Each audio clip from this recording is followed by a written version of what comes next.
when I decided to do Dune, I wanted really to create a new soundscape because those sounds cannot have been heard before. What makes this film unique is the total bravery, recklessness, and talent Denis had for this project. A lot of it is being an audience member. You sit there in a theater and you watch it, you go, what would I really like to hear? Denis is a very progressive director. He sees the value in sound being part of the whole filmmaking process.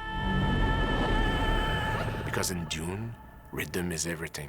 Rhythm is life, and rhythm, most important, can be death.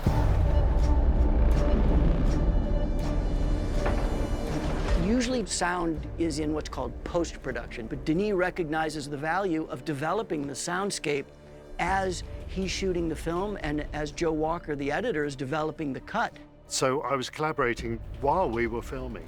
The sounds of the worm chase, the sounds of the ornithopters.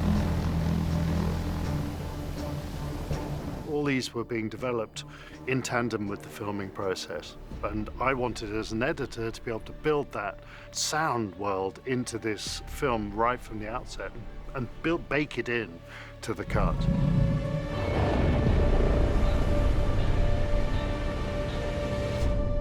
If you approach it in that way and you're understanding his story and what he's going for, I mean, that's what we try to do with sound. You're not doing the normal stuff. You're really going after mood and character development, things like that that would make that come alive. If you want it, make me give it to you. Use the voice.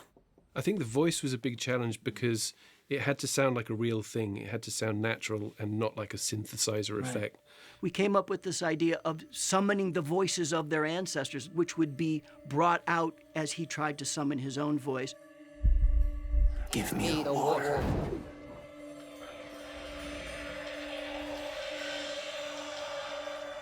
It was almost a ghostly voice that could be an ancestral voice of the Bene Gesserit that Paul Atreides would be able to tune into as he grows and evolves and experiences spice.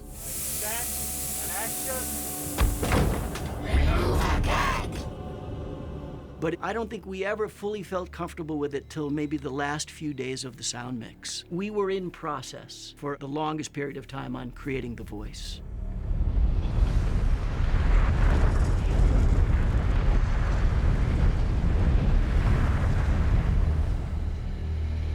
Dune is all about the sand, and I felt straight away we're not going to be asking a Foley stage to record this. So the first thing I tried doing was sticking a microphone underneath the sand and walk around it. And I realized that a sand dune is a resonant body. You can hear someone walking 100 meters away. So we then returned to the desert later and made a whole bunch of recordings together.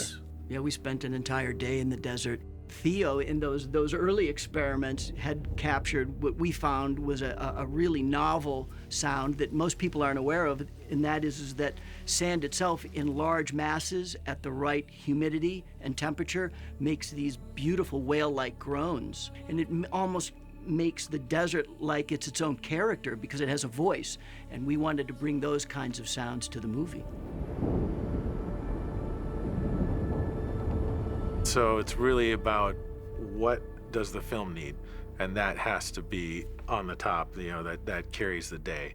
So if you are telling the story, the film should tell you what it needs. Sometimes it's tempting to be flashy with sound. Sometimes it's tempting to make a spaceship the loudest, most powerful one you've ever heard. Our aim was to make it feel as if we had really been there and recorded it, as if a documentary crew had a really good sound recordist, to make the world as realistic as possible. We can't go and record an ornithopter. We can't go and record a worm.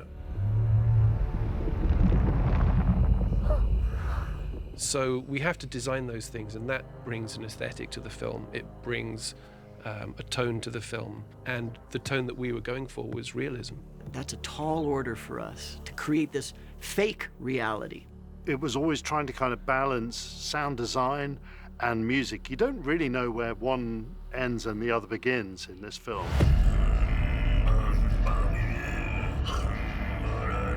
I was in need of a composer. I asked Hans Zimmer if he knew Dune, the book, and Hans answered was that it was probably one of his favorite books of all time. It was one of his biggest dreams to score Dune. So his answer was a big yes. It was always more about the conversation, because I knew the book so well. He knew the book so well. We knew our subject. So now it was figuring out how we were going to interpret something that we truly loved and admired.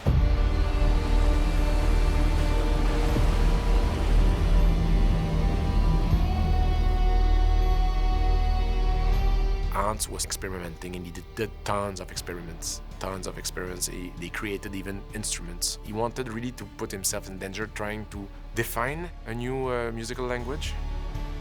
Whenever we came across science fiction movies, you'd hear overtly Western instruments, trumpets blaring away and strings, and you go, did this culture really just do what our culture did and build violins and oboes? What's a French horn on Arrakis? And then ended up spending forever making sounds, making instruments, getting people to learn how to play instruments in a different way. Always bringing new ideas to how to compose music. We feel that everything's been done, but that's not the case. He kept saying to me, those sounds cannot be heard before. And so he created new instruments, a new musical language. All the score inspired by the sound of the wind, and the sound of the wind on the sand, and the rhythm too, because the rhythm attracts the worm.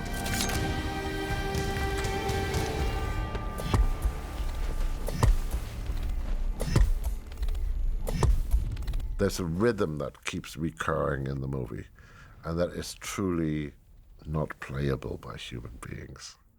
But because it keeps recurring, it's not random. Do you know what I mean?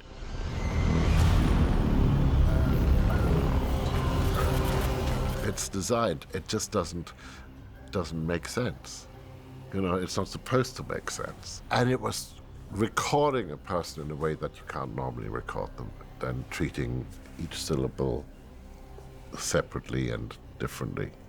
One of the things I love about Hans is that he's part of a long line of German, Austrian composers, and the way that they work of building the smallest organic unit, little cell that could develop into a whole 2.5-hour score. The book is about these houses, and it's about royalty, and it's about an emperor. It's about where do we come from and where do we go? And it's really just a ginormous watch interlocking with interlocking parts. And so I thought that all the motifs should be able to stand on their own 2 feet, but they should all be able to interlock and create one giant forward motion machine in a way.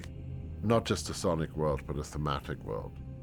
So he's looking for a piece of music that could be used in any context. It could be slowed down, it could be a romantic version of the theme, it can be a tension version of the theme. It was kind of really magical to see his process.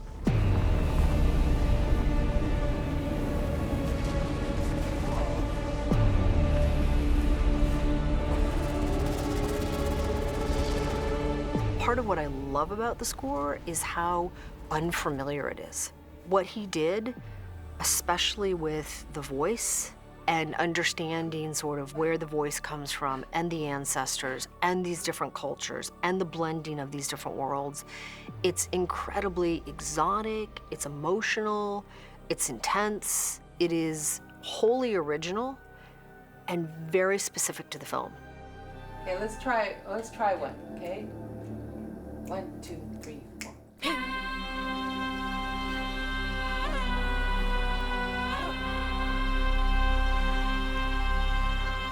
The one thing that we felt would be true through any culture would be the voice.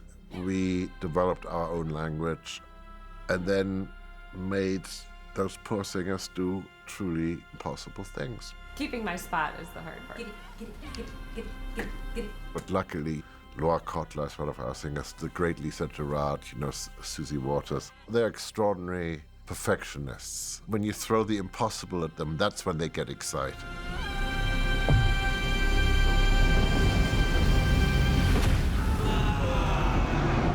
you surround yourself with incredibly brave, reckless, and talented people, they'll lead you into new directions automatically. I always know we're on the right path when somebody goes, "This might be the worst idea you've ever heard."